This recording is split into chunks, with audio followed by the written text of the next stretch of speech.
Hola a todo el mundo, bienvenidos a mis radioescuchas, a una nueva edición de Función y Fuerza. Ahora en este nuevo horario, a partir de ahora transmitiremos Función y Fuerza de 6 a 7 de la tarde, todos los martes. Esto debido a que los horarios de la facultad siempre se hacen un desastre, los grupos se abren y se cierran y tienes que cambiar tus planes de estudios, de horarios, para poder adecuarte a lo que hay disponible en tus materias. Entonces, en el horario anterior que tenía, tuve que tomar una materia en esa hora y se empalmó. Y ahora tengo este horario disponible para poder transmitir este programa. Entonces, gracias por estar aquí. El día de hoy hablaremos acerca de un tema fundamental en la física, que es el área de la física que se conoce como termodinámica. La termodinámica es una de las áreas fundamentales de la física. Realmente es uno de los grandes exponentes de la física clásica, tal vez el segundo exponente más grande de la física clásica, después de la mecánica newtoniana, y es también bastante general. Es un área que es útil para describir el universo y el mundo material de una manera tan amplia y vasta y general en su fuerza y en su alcance, que a veces es bastante impresionante lo que puede llegar a decirnos acerca de la naturaleza, de la existencia y del mundo. Aún así, también tiene limitaciones importantes y abordar todas sus aplicaciones y todo su poder y todas sus limitaciones en una hora es poco realista. En la licenciatura en física tenemos 3 materias que abordan el área y una complementaria. Fenómenos colectivos es un primer acercamiento a estos temas. Luego tenemos una materia dedicada a la termodinámica, después de la mitad de la carrera, y tenemos 2 materias más. Una que se llama dinámica de medios deformables, que básicamente es la aplicación de la termodinámica a sistemas más reales, y otra conocida como física estadística, que observa la termodinámica desde una perspectiva distinta, una perspectiva cuántica, y reconstruye algunos de sus resultados. Pero abordar todo eso en una hora es inconcebible, así que abordaré un punto de vista de la termodinámica clásica con 3 leyes y con algunas aplicaciones o algunas implicaciones de estas leyes, de estos postulados. Como ya dije, al igual que la robótica, la termodinámica también tiene 3 leyes, las cuales de una manera muy general y muy mal dicha se pueden resumir muy rápidamente en que la ley 0 de la termodinámica dice que la temperatura existe. La primera ley, la ley 1, dice que el calor es una forma de energía, y la ley 2 dice que las máquinas térmicas, las máquinas que usan calor o en la energía del calor para hacer trabajo, no pueden ser perfectamente eficientes, que siempre hay un grado de ineficiencia o de desperdicio de energía, de gasto, que no se puede recuperar al utilizar una máquina que use calor como combustible o como petróleo o como cualquier cosa que se queme. Esa es la versión más rápida y sencilla de todos los 3 cursos de termodinámica que llevamos en la facultad, pero cada una de estas leyes y cada una de estas observaciones o postulados tiene una aplicabilidad y unas implicaciones que no son en absoluto triviales, a pesar de que pueden sonar bastante sencillas. Primero, la termodinámica tiene un alcance relativamente limitado en su aplicación, ya que tiene que ser aplicado a sistemas macroscópicos.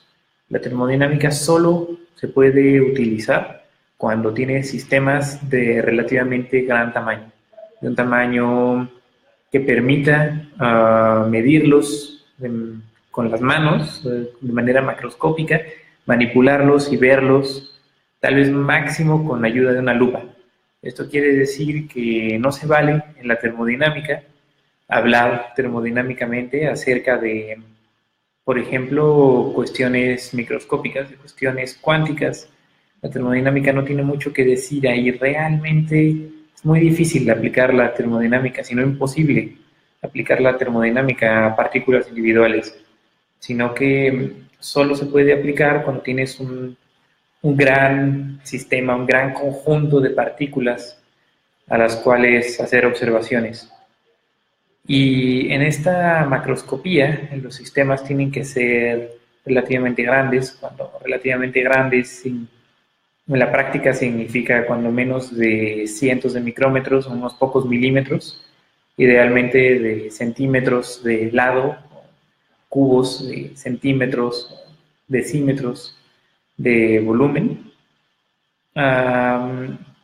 Tenemos también que es necesario que sea observable macroscópicamente, que sea fenomenológico. Es una disciplina fundamental y eminentemente fenomenológica.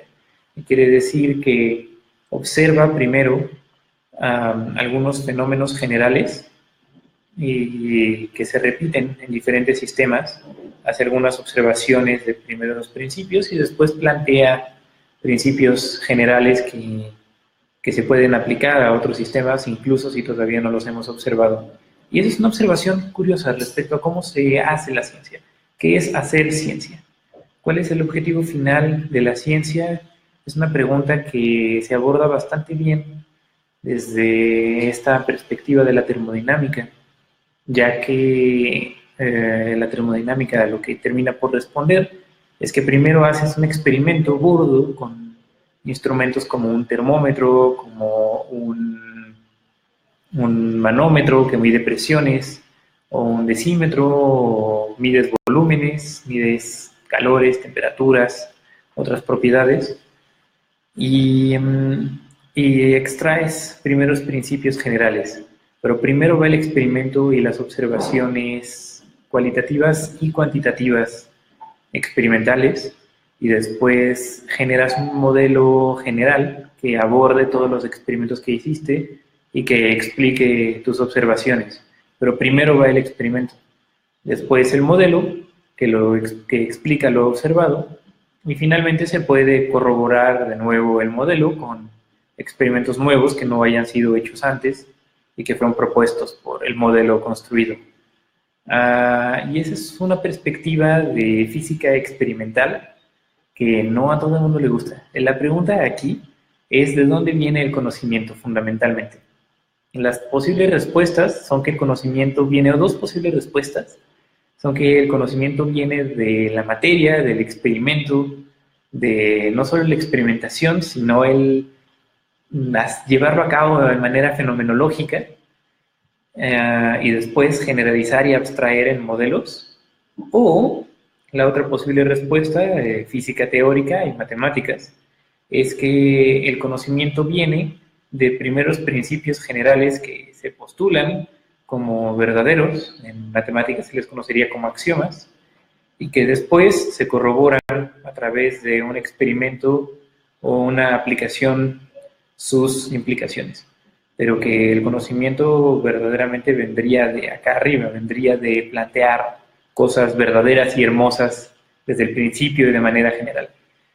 Y realmente creo que esta cuestión de la demarcación de la ciencia, de qué es la ciencia y qué es hacer ciencia, es una pregunta muy personal para cada uno de nosotros. Cada quien tiene su respuesta y yo tengo la mía personalmente muy clara. Me parece que la respuesta es más bien que el empirismo, la experiencia empírica del mundo material y de la materia son lo que nos da el conocimiento verdadero. Si el mundo material es consistente o no con nuestro discurso, pues ni modo, nuestro discurso se tendrá que adaptar, pero que el discurso no nos da nada que sea real y verdadero de primeros principios desde el principio, sino solo la observación. Y de nuevo, esta es fundamentalmente, se remonta a la cuestión filosófica de la verdad, cosa que abordan otros programas también en esta estación de radio. Creo que hay un programa de filosofía y seguramente lo abordará tal vez en alguna ocasión, pero para la física, para mí personalmente, Esa es la respuesta. El conocimiento verdadero viene de la experimentación y de la experiencia empírica de la realidad del universo material. Ya cada quien como lo responda, pues ahí dependerá de sí mismo o sí misma. En todo caso, regresando a la termodinámica. La primera ley de la termodinámica. La primera ley, como la ley cero, en realidad, que tiene una historia muy interesante. La termodinámica es una de las disciplinas en la física que tiene una historia de las más, tal vez, complejas y controvertidas y también divertidas, con grandes personajes involucrados, con grandes controversias que no se resolvieron durante tal vez incluso cientos de años, con problemas fundamentales que no habían sido ni siquiera planteados bien hasta mucho tiempo después de que se utilizaran las máquinas térmicas y los motores de vapor y James Watt inventara su locomotora y después, 30 o 50 años después, pudieron explicar por qué funciona Sadi Carnot y Laplace en Francia. Y es interesantísimo. No importa cuántos personajes históricos menciones, en la historia de la termodinámica siempre habrá autores que te faltará por mencionar, porque son muchísimos. Entonces, creo que mencionaré algunos de mis preferidos, mis predilectos durante el programa, pero aviso de una vez que pecaré por omisión, por no mencionar muchos otros que también son realmente importantes. La historia es interesantísima. Y esto lo recordé al mencionar la ley cero, ya que el mismo nombre que se le conoce como ley cero se da porque la primera y la segunda leyes de la termodinámica fueron formuladas en Francia a mediados de los años 1700 o principios de los 1800, y se fueron utilizadas de manera muy exitosa durante cientos de años, hasta que a mediados de los años 40 del siglo pasado se dieron cuenta de que había una inconsistencia de primeros principios muy importante y fundamental en la disciplina, que el concepto de temperatura no estaba bien definido y tuvieron que definirlo retroactivamente para poder utilizar el resto de la estructura termodinámica y de todos los resultados que ya eran utilizados de manera efectiva en disciplinas de ingeniería, ni siquiera de física, mucho menos de matemáticas, sino en aplicaciones prácticas. Y así tuvieron que retroactivamente formular una ley cero que le diera un sustento y una base, primeros principios, a toda la superestructura que ya estaba siendo utilizada. Entonces, la ley cero postula que existe la temperatura, que es un concepto que tiene sentido. Y la temperatura en la física y en la termodinámica se basa en la experiencia empírica que tenemos de la temperatura, cuando sentimos que algo está frío o caliente, pero no es exactamente lo mismo.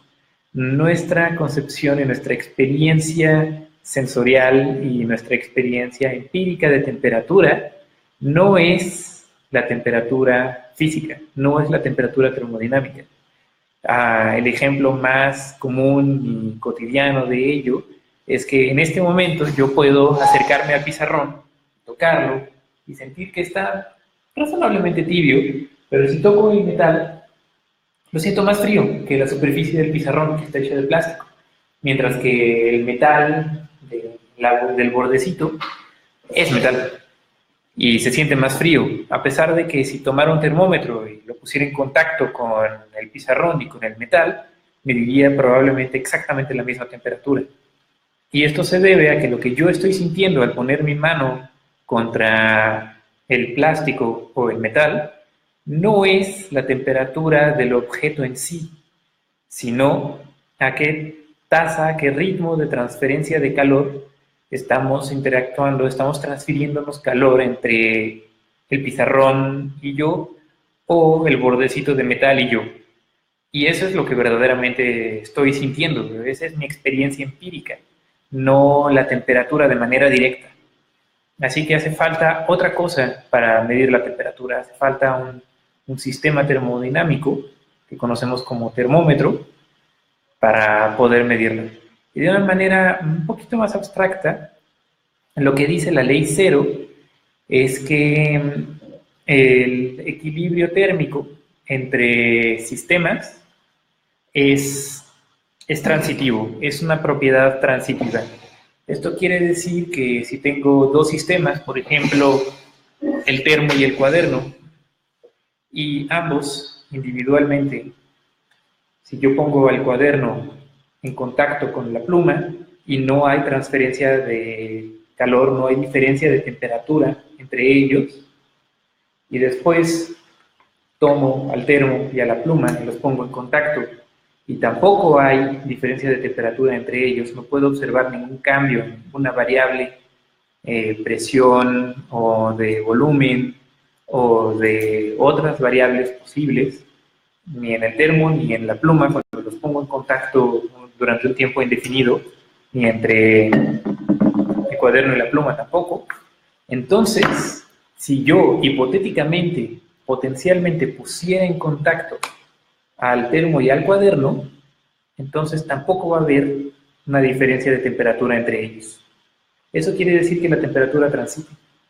Si el termómetro, el sistema 1 están en equilibrio y el termómetro y el sistema 2 están en equilibrio también, entonces el sistema 1 y el sistema 2 están en equilibrio entre sí.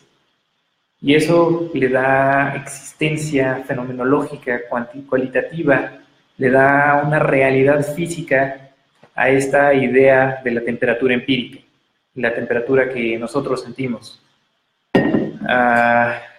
De manera fenomenológica, de manera empírica, como nosotros lo podemos sentir, es que si yo toco el pizarrón durante suficiente tiempo, hasta que el pizarrón y yo estemos a la misma temperatura, al menos en mis manos, en las yemas de mis dedos, y después bajo la mano hasta tocar el filo del borde de metal, entonces no sentiré que la temperatura cambie, que sea distinta. No sentiré que está frío porque ya estaba yo a la misma temperatura que cuando lo toqué. Por cierto, sí estaba bastante frío. Pero bueno, esa es la ley cero de la termodinámica. Y tiene formulaciones más abstractas y más poderosas, pero esta formulación que acabo de mencionar es una formulación que se debe a Planck. Él escribió en su libro de texto. Max Planck, antes de ser uno de los padres fundadores de la mecánica cuántica, ya era un físico bastante exitoso en su área, era termodinámico, él se dedicaba a estos asuntos de la termodinámica y de hecho llega a fundamentar la mecánica cuántica a través de la termodinámica. Pero tiene un libro de texto acerca de termodinámica en donde aborda este concepto de la temperatura empírica al principio y da esta explicación con máquinas, por ejemplo, máquinas que producen, máquinas industriales que produzcan algún bien, algún objeto, por ejemplo, queso, se me ocurre como primer ejemplo, y que están separadas la una de la otra, máquina 1 y máquina 2, que están lejos, pero hay una banda transportadora que transporta un producto que se está produciendo entre ellas, y para que el producto sea bien producido y de una buena calidad, tiene que tener la misma temperatura cuando está aquí que cuando está acá. Entonces, ¿cómo sabes que el producto va a estar bien producido? Pues tomas un termómetro y mides la temperatura de las dos máquinas y si es la misma, entonces las máquinas estarán a la misma temperatura. Y esa es la esencia de la ley cero de la termodinámica, la transitividad de la temperatura. ¿Me puedo permitir un comentario más acerca de Planck? Porque no sé si me va a dar tiempo hacia el final del programa a mencionarlo de nuevo. Que a Max Planck se le conoce por fundamentar la mecánica cuántica, que sale a través de la termodinámica y sale en particular a través de considerar o ponderar la naturaleza de la temperatura para la luz, para las ondas electromagnéticas. ¿Cuál es la temperatura de una onda electromagnética, de una onda de luz, un foco, por ejemplo? Y dice que la temperatura que le mides al foco tiene que ser la temperatura de la onda electromagnética de la luz que está saliendo de ese foco. Y Planck propone que, bueno, ni siquiera propone, sino que él comienza a resolver ese problema de cuál es la temperatura de la luz y llega a que la energía posible de la luz está está cuantizado, solo puede tomar valores específicos. No puede tomar cualquier valor arbitrario, sino que toma valores particulares y salta de manera discreta de un valor a otro. Esa es la esencia de la mecánica cuántica, básicamente. Y primero pensé mencionarlo al final y ahora me doy cuenta de que ya llevo 20 minutos y llevo una de 3 leyes de la termodinámica, así que no sé si me vaya a dar tiempo a mencionarlo, así que ya lo mencioné de una vez. Esa fue una de las contribuciones más importantes de Planck a la fundamentación de la mecánica cuántica a través de la termodinámica. Y ahora podemos continuar tal vez con la primera ley, que dice que la primera ley de la termodinámica dice o diría que el calor existe como una forma de energía. Y el calor también, al igual que la temperatura, es un fenómeno, es un, no un objeto, pero sí una cosa que ocurre en el universo con la cual todos tenemos alguna experiencia inevitablemente. Sentimos que algo está caliente o frío en su temperatura, y si algo está caliente como una taza de café o un té recién preparado, lo acercamos a nosotros y lo ponemos entre nuestras manos para sentir su calor, para que nos transfiera calorcito a nuestros dedos fríos y así nos caliente un poco. Y la primera ley de la termodinámica propone cuantificar al calor como una forma de energía. Y esto me lleva a poder mencionar que la termodinámica, según algunos profesores, es una disciplina que tiene un muy mal nombre, que está mal nominada, que algunos profesores proponen que la termodinámica no debiese llamarse termodinámica, sino tal vez algo así como energioestática, porque el nombre termodinámica, al estar compuesto de dos partes, de termo, de temperatura, y dinámica, de cambio o movimiento, nos hace pensar que es una disciplina que se dedica al estudio de los cambios o del movimiento en la temperatura, lo cual es una parte de la termodinámica, pero no lo es todo. Y una parte tal vez muy fundamental y de las más extensas e importantes de la termodinámica no es el estudio de los cambios en la temperatura, sino más bien el estudio de la energía y en particular de la energía en estado de equilibrio, de cuando la energía está distribuida de manera homogénea en el universo, en el espacio, en un sistema termodinámico, es cuando podemos hacer uso de la maquinaria de la termodinámica y explotar sus predicciones al máximo posible. Y esta energioestática se comienza a construir fundamentalmente a partir de este primer postulado de que el calor existe como una forma física y cuantitativa, numérica incluso, de la energía y se puede utilizar para hacer cosas.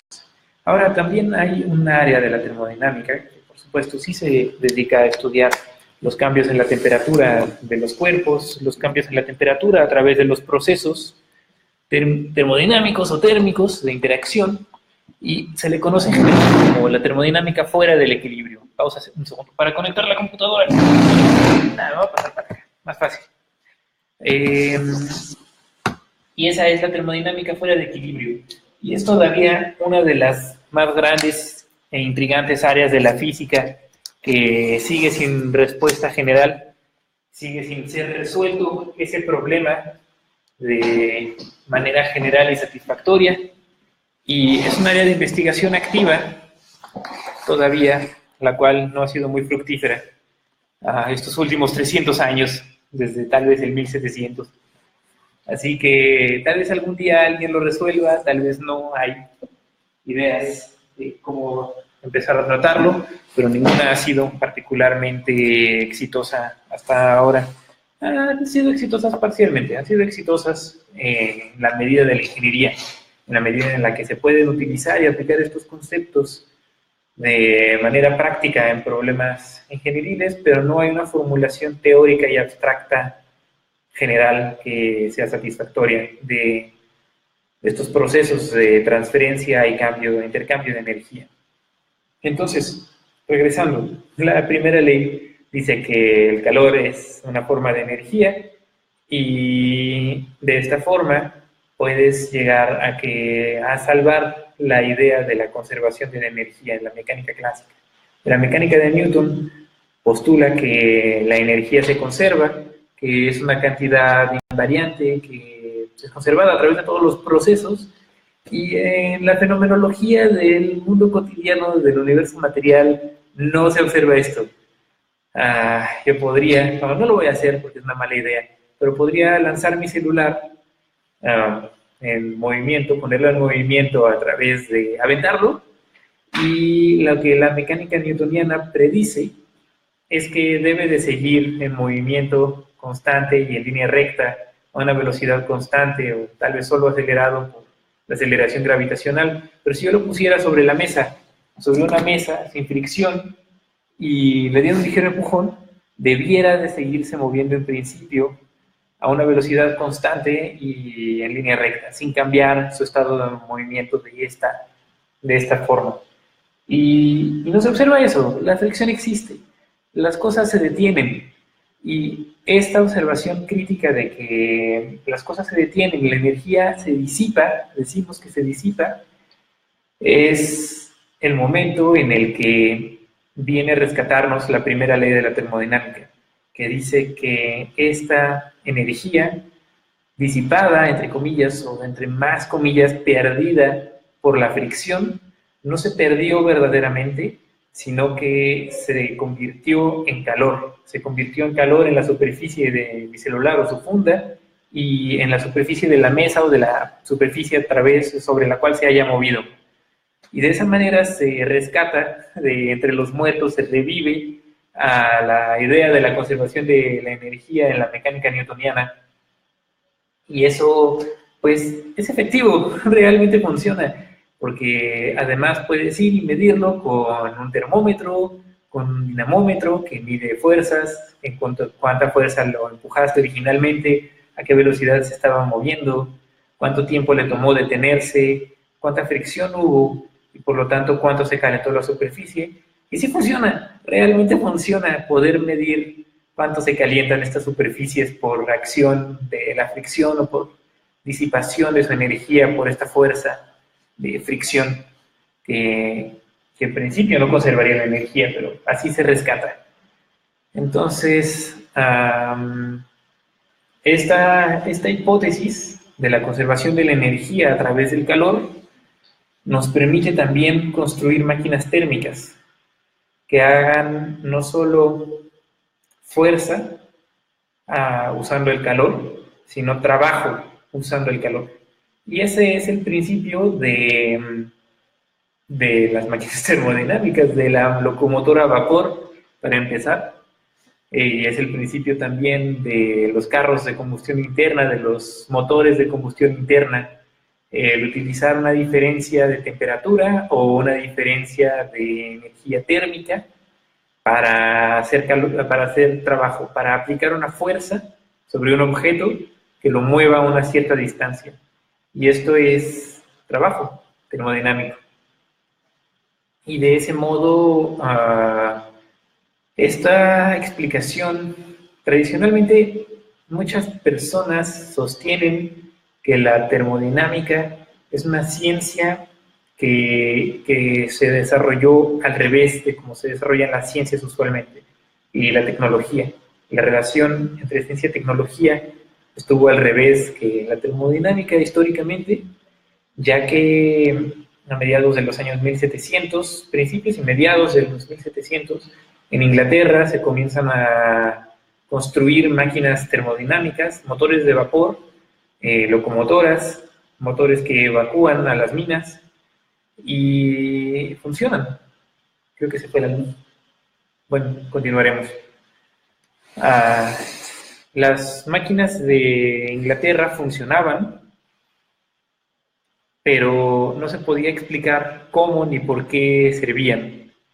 Y eventualmente se funda en Francia, en particular en la Escuela Politécnica París y en la Escuela Nacional Superior también de París, y en la Universidad de París, por cierto, y un poco en Grenoble también.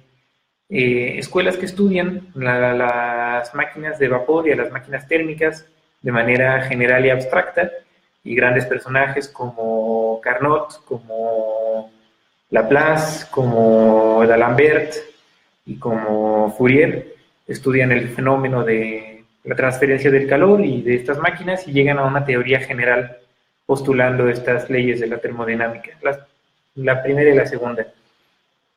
Y esta teoría general llega mucho después que las aplicaciones prácticas de las máquinas de vapor.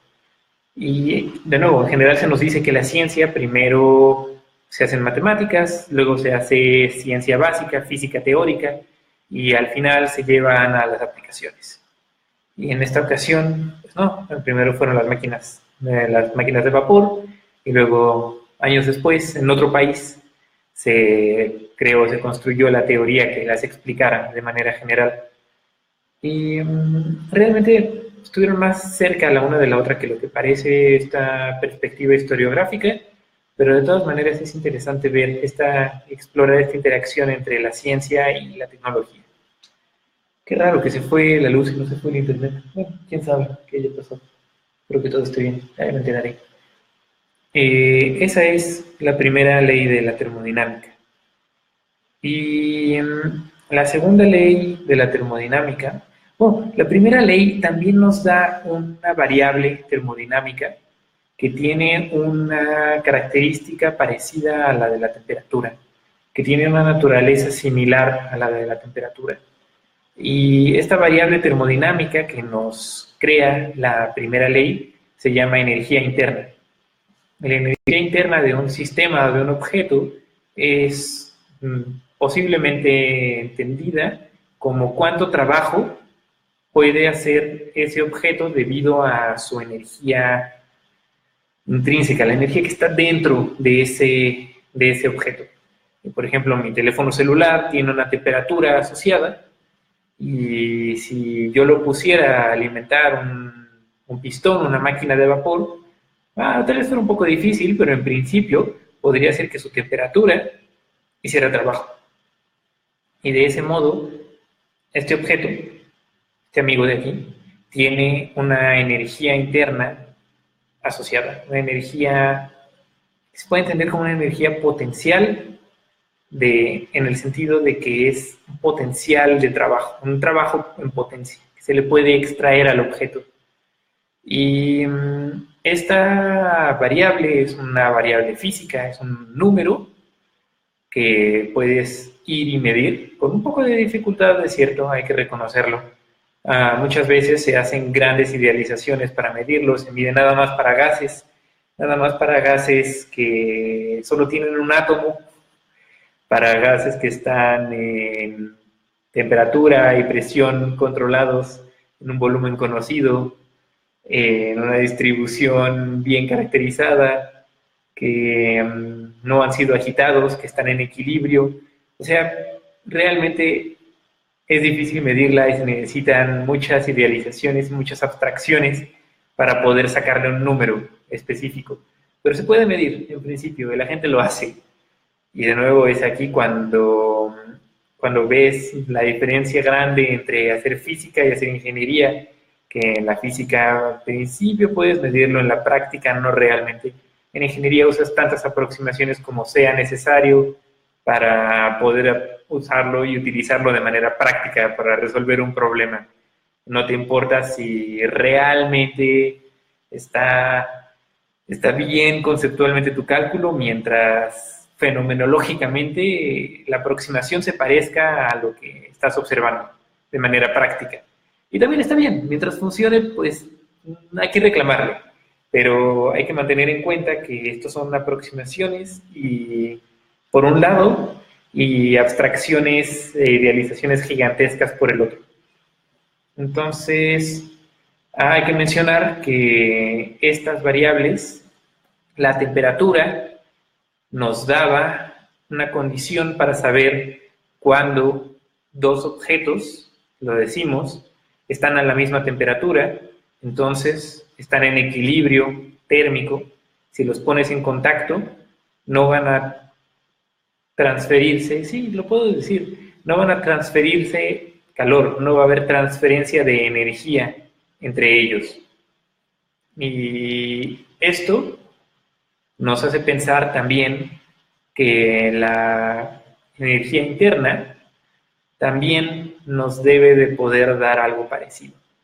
Si dos objetos o sistemas tienen una densidad de energía interna, una misma cantidad de energía interna por unidad de volumen, el uno al otro, entonces también cuando sean puestos en contacto, uno con el otro, tampoco deben de transferirse energía interna.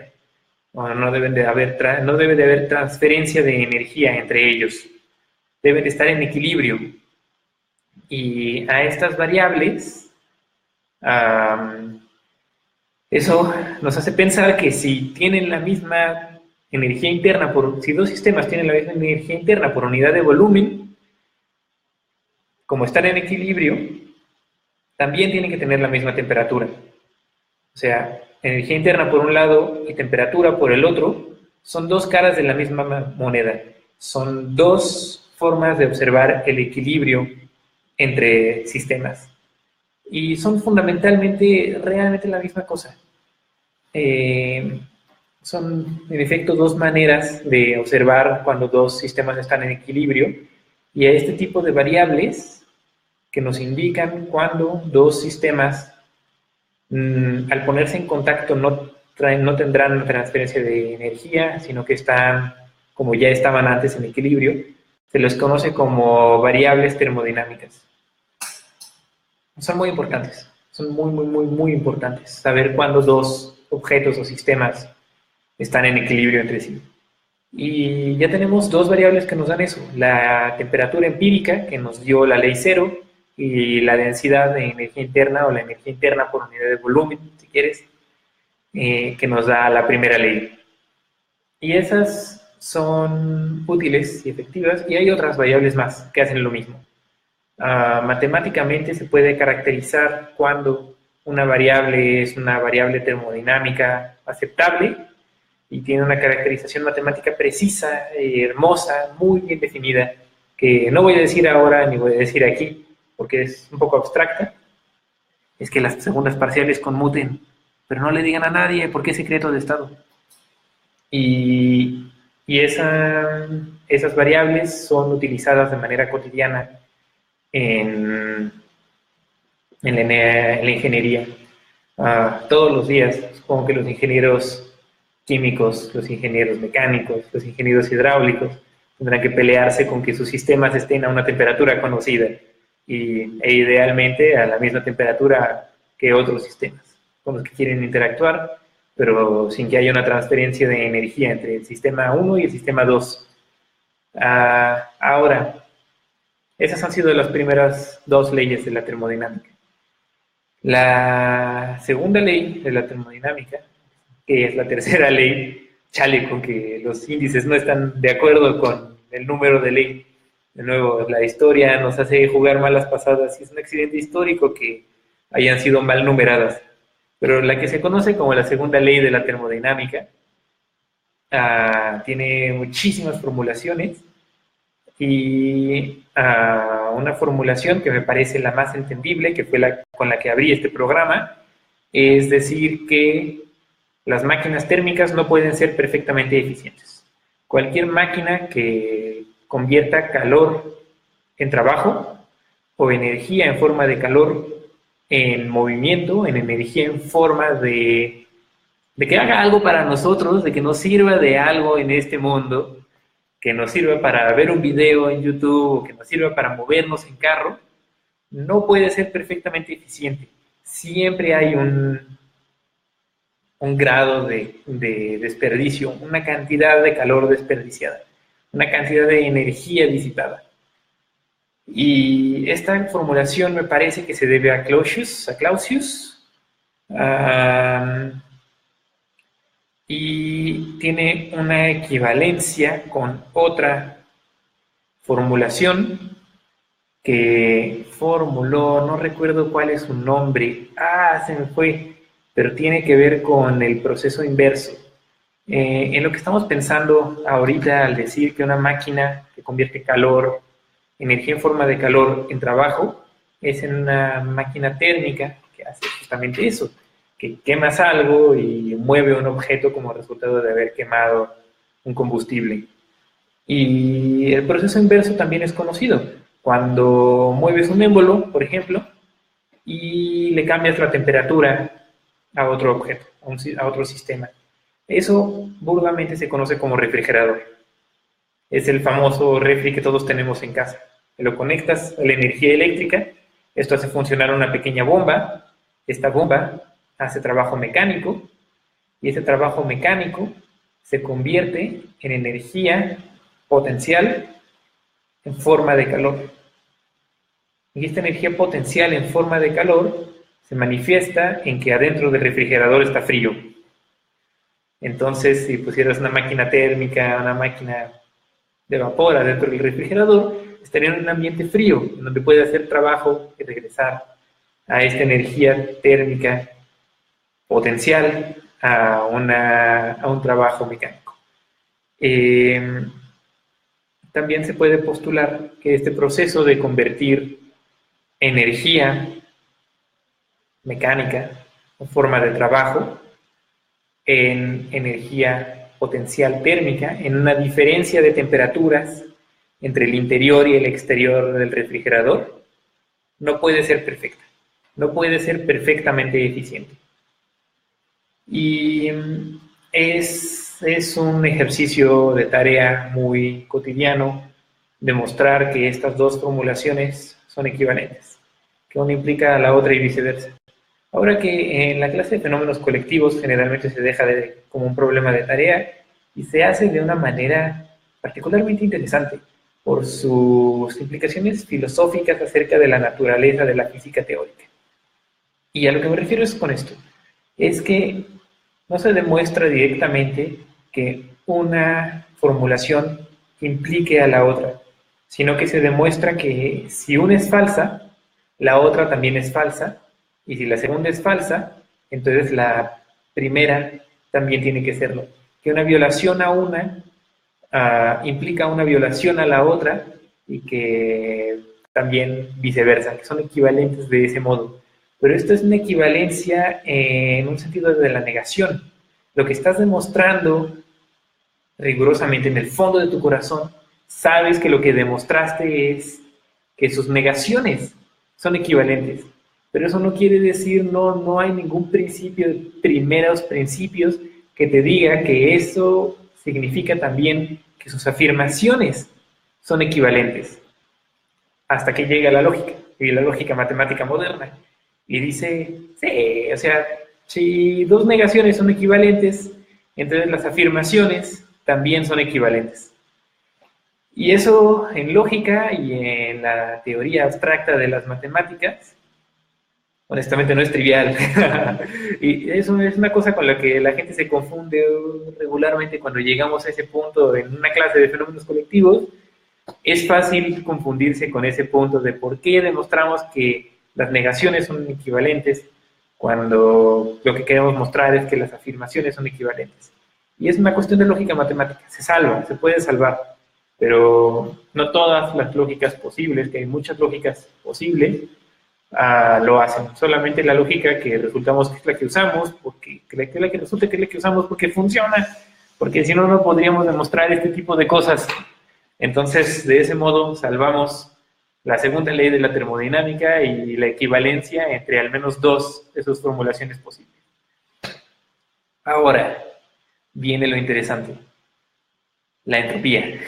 Creo que desde que empecé este programa el día de hoy, hace ya 45 minutos, he tenido la palabra en la punta de la lengua y seguramente también, si alguien me escucha, posiblemente, probablemente en potencia lo pensó, que tenía que llegar a hablar acerca de la entropía. ¿Qué puedo decir acerca de la entropía? La entropía surge como una variable termodinámica que surge del postulado de la segunda ley. De la misma manera en la que la primera ley que afirma la equivalencia, la transitividad entre estados de equilibrio térmico, nos da pie a una variable de termodinámica que conocemos como temperatura empírica, y que la primera ley, al postular que existe energía en forma de calor que está asociado a una temperatura de los objetos, nos da pie a una variable termodinámica que se llama energía interna. La segunda ley, al postular que las máquinas no pueden ser perfectamente eficientes, sino que siempre hay una disipación de la energía debido a fricción, debido a una pérdida de la energía, nos da lugar a una variable termodinámica que se llama entropía y que también cuantifica la equivalencia. No es la equivalencia, es el equilibrio en la energía entre dos sistemas.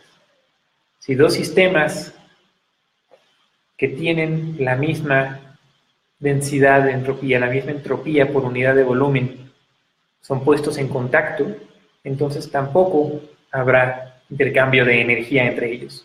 De la misma manera, y su energía interna, su densidad de energía interna y su temperatura también serán las mismas. De la misma manera en la que también la densidad de energía interna y la temperatura nos decían cuando dos sistemas están en equilibrio. Y esa es la variable que nos da la entropía. Esa es la misma información que nos da la entropía. Ahora que en la divulgación de la ciencia popular se malentiende de manera cotidiana y recurrente la idea de la entropía y se dicen cosas muy raras, realmente muy raras e incomprensibles. La entropía es esto, es una variable como la temperatura, es una variable como la energía interna. El postulado de la segunda ley, al decir que siempre hay una disipación de la energía, que las máquinas térmicas no son perfectamente eficientes, lo que dice es una propiedad de la entropía. Dice que la entropía total, general, completa de un sistema, de una máquina térmica, de un sistema termodinámico, una cosa que esté moviéndose, que esté haciendo algo, junto con la de todo su ambiente, el universo que la rodea, tiene que aumentar o a lo menos mantenerse constante. Y eso es el punto en el que es fácil confundirse, es fácil decir cosas que no tienen sentido. Y tendré que ser muy cuidadoso, me disculpo si ya dije algo que no tiene sentido, si lo diré prontamente. Haré mi mejor esfuerzo por ser cuidadoso en este respecto. Pero tiene esta aseveración de que la entropía siempre inevitablemente aumenta, tiene implicaciones muy grandes, gigantescas. Dice que la entropía del universo tiende a un máximo. Dice que la entropía de una máquina, junto con todo lo que la rodea, tiene que aumentar a fuerzas, o máximo, o lo menos que puede hacer es mantenerse constante. Siempre aumenta. Realmente, en la práctica, en la ingeniería, siempre aumenta la entropía. La entropía no de un solo sistema como un teléfono celular, sino del teléfono celular junto con el mundo y el universo que lo rodea. A través de la operación del teléfono celular, cualquier proceso que hagamos que nos reporte un beneficio, un trabajo, el ver este video, el movernos en carro, aumenta la entropía del universo y aumenta la entropía del mundo. Y es este aumento de la entropía que se conoce como calentamiento global. Y es este aumento de la entropía que se conoce como contaminación atmosférica, como contaminación en la basura que generamos a través de usar productos. Es este aumento de la entropía de lo que estamos hablando cuando hablamos acerca de los problemas respiratorios que tenemos porque nuestro ambiente, nuestro aire, la querida Ciudad de México está muy contaminado. Y es este aumento de la entropía, también del que hablamos, cuando hablamos acerca del fin último del universo. Voy a llegar a ese momento. ¡Ah! Me quedan 10 minutos. Ok, digamos, hagámoslo. Es este aumento de la entropía general, lo que casi ningún físico ha estudiado jamás, porque es muy difícil. Entonces realmente todos le sacamos. Es muy difícil hacerlo a través del método de la física, de manera cuantitativa, de manera rigurosa, a través de un formalismo matemático, es casi intratable. Por eso casi nadie lo hace. Y realmente es uno de los grandes problemas de nuestra civilización. Y es tal vez el gran problema existencial de la existencia de lo humano de manera permanente, continuada hacia el futuro. Algún día tendremos que hacerlo, pero espero que todavía haya tiempo para ello. Esto quiere decir que tenemos que encontrar maneras de que a través de nuestro actuar y hacer cotidiano no contaminemos tanto. Nuestras actividades cotidianas no impliquen, no generen este aumento, no generen un aumento desmedido en la magnitud de la entropía del universo. Porque una vez que la entropía aumente a su máximo posible y no pueda aumentar más, no puede haber procesos. No puede haber proceso térmico, ni termodinámico, ni mecánico, ni una máquina que se mueva. Una vez que la entropía aumente a todo lo más que puede aumentar, significa que la entropía de cualquier cosa es exactamente, de cualquier lugar, es exactamente la misma que la de otro lugar y otro objeto. Y ya vimos, si la entropía es la misma, que el sistema está en equilibrio, no hay una diferencia, no hay una transferencia de energía. Y eso quiere decir que también la temperatura es la misma, quiere decir que no hay una diferencia en energía. Eso quiere decir que no puede haber un proceso, nada se puede mover una vez que haya aumentado la entropía al máximo que puede dar. Y eso significaría el cesar de todas las actividades, de todos los procesos en el universo. Eso significaría un estado estable, aburrido, muerto, un universo total y completamente yermo. Y es inevitablemente el destino final de todo, el universo, el mundo, la vida, la existencia. Tenemos que llegar a la conclusión inevitablemente de que todo tiene que morir. Y está bien, simplemente es así como es el caso. El día de hoy ya está muriendo y puedo ver a lo lejos las nubes naranjas que apenas me dan un poco de resolana para poder hablar con ustedes en este programa. Y es inevitable que lo haga, simplemente ese es el caso y está bien que lo haga, no hay de otra, no puede hacer otra cosa. Pero esta observación acerca de la naturaleza, de la existencia del universo, del mundo, nos llevó al primer principio cosmológico, la termodinámica, como una disciplina de laboratorio, como un área de estudio fenomenológica, de experimentos y de máquinas térmicas y de pistones y de todas estas cosas maravillosas, de termómetros y mecanismos y grandes debates y dilemas encarnizados que en ocasiones se convertían en batallas de sable en la Francia del siglo XVIII, nos lleva a tener que concluir que todo tiene que morir en algún momento. El primer principio cosmológico, el primer modelo de la cosmología física, de la cosmología moderna, a la cosmología del universo en grandes escalas de espacio y de tiempo, y decir que es inevitable que todo muera. Qué lástima que solo me quedan 5 minutos. Tengo que hablar muy brevemente acerca de energías renovables, porque ¿qué significa que una energía sea verdaderamente renovable? Que fuera renovable necesitaría que la entropía no aumentara como resultado de utilizar ese método de generar energía. Pero ya postulamos en la segunda ley de la termodinámica que a través de cualquier proceso posible, la entropía tiene a fuerzas que aumentar máximo mantenerse constante, pero que realmente eso no pasa. Siempre las máquinas son ineficientes, siempre pierden energía, siempre pierden, disipan calor. Y eso significa que no hay ninguna energía que sea verdaderamente renovable. Y lo podemos ver muy fácilmente con los paneles solares. Los paneles solares parece que están muy bien, que no generan contaminación al ser utilizados y al generar energía eléctrica para nosotros. Pero pensemos acerca del pasto que estaba abajo de los paneles y que ya no recibe la luz que le habría dado si el panel no estuviera ahí. Entonces, la entropía del mundo, del universo, aumentó como resultado del uso del panel solar, porque ya no hay pasto debajo de él.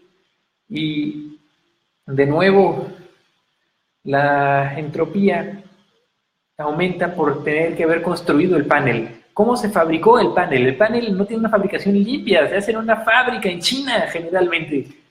Y esa fábrica genera muchísima contaminación, genera residuos y desechos de manera industrial, literalmente.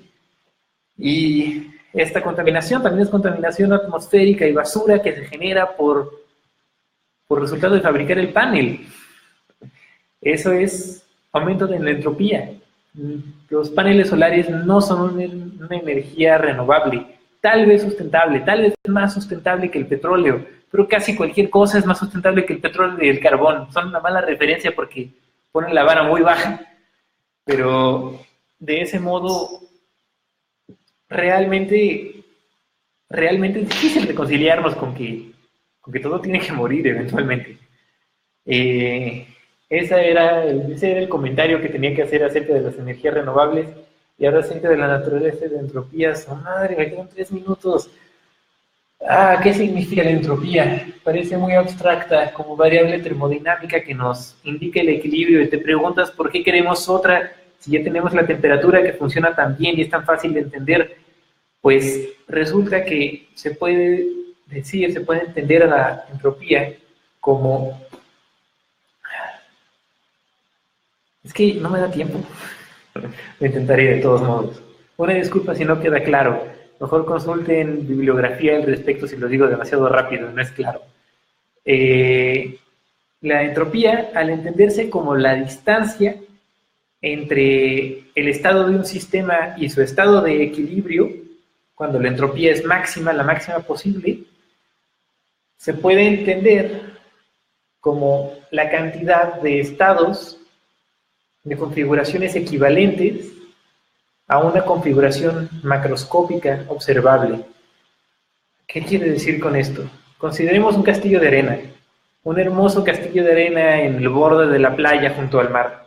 Nos tomó toda la mañana y todo el día construir y a las 5 de la tarde tenemos un castillo hermoso, con torres y un nivel de detalle, ladrillo a ladrillo lo hemos construido y tiene una princesa en la torre más alta con una bandera en el tope, en la cima, y caballos y plantas en la parte de abajo, pero todo está hecho de granos de arena. Y esos granos, con interactuar un poquito con su entorno, se van a salir de donde estaban, se van a mover y se va a comenzar a desfigurar el castillo. Entonces, nos costó mucho trabajo construir ese castillo y sabemos que el viento y la mar y el sol y las olas y tal vez otras personas descuidadas, eventualmente harán que ese castillo, de manera espontánea, de forma natural, se convierta en una pila de arena, sin estructura, sin forma, sin mayor interés, sin detalle. Y eso significa que su entropía ha aumentado. Pensémoslo de este modo. Si yo le doy una patada a un castillo de arena, es probable que se esté más cerca de ser una pila de arena. Si yo le doy una patada de forma desordenada a una pila de arena, es poco probable que de manera espontánea use esa energía para obtener estructura y convertirse en un castillo. Sería ridículo, es impensable. Y eso significa que la entropía de la pila de arena es más alta que la entropía del castillo, que es más baja. La entropía es una medida de cuántos estados, de cuántas configuraciones así generales de los componentes, de los átomos, de la estructura del sistema son equivalentes y no se pueden distinguir. Si mueves un poco la arena, si cambias un poco de arena de acá para allá en una pila de arena, no se ve diferente, realmente es la misma cosa. Mientras que si de manera desordenada mueves un poco de arena en un castillo, se va convirtiendo en una pila. Creo que ya lo abordé suficiente y ya me pasé de tiempo.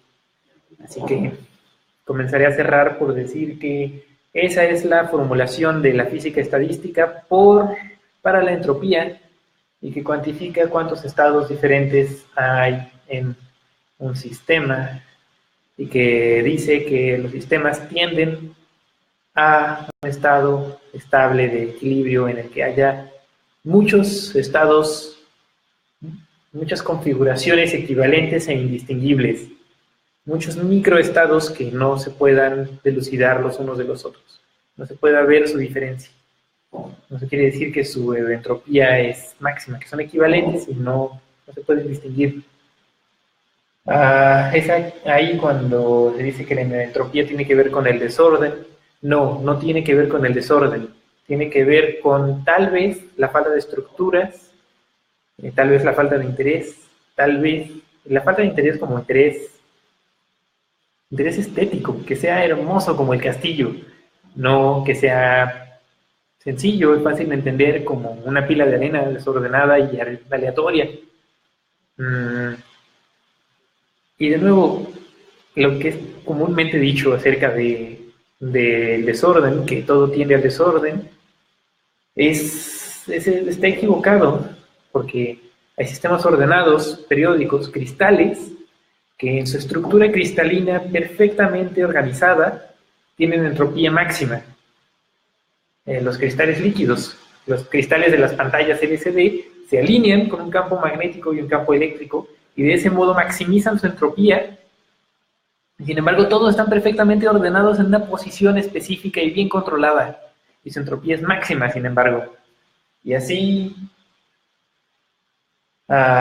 llegamos a que hay que tener cuidado con cómo entendemos el concepto de la entropía. Recomiendo que no se queden con lo que he dicho, sino que consulten bibliografía como el libro de Szymanski, el libro de García Colín, si les interesa este tipo de cosas. El libro de Gerardo Carmona es muy bueno, tiene un capítulo excelente acerca de este tema, este concepto. Todo se llama termodinámica en los 3 libros, introducción a la termodinámica clásica, una variación al respecto.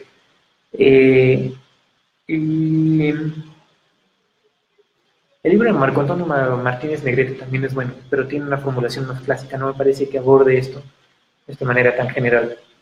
Y terminamos por concluir que la termodinámica es útil para hacer ingeniería, para hacer máquinas, es hermosa, en que es práctica y puede ser utilizada para construir máquinas térmicas, para construir máquinas de vapor, para hacer experimentos en el laboratorio, aquí táctiles, prácticos, mecánicos, tangibles, y también para hacer principios cosmológicos básicos y discurrir, hablar acerca del final del universo, la muerte térmica inevitable, final inevitable del universo, y en esta generalidad y abstracción que habla acerca de lo más pequeño y lo más gigantesco del universo, de la existencia del mundo, de nuestra propia experiencia, es una disciplina hermosa.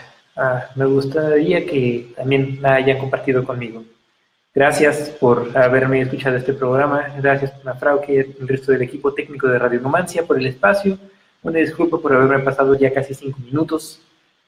Nos vemos el próximo martes a esta hora. Espero que no se vaya, que no me corten la luz de las lámparas. Creo que como no hay clase en esta sala, en este piso, ya después de las 6 de la tarde apagan la luz, así que buscaré una alternativa.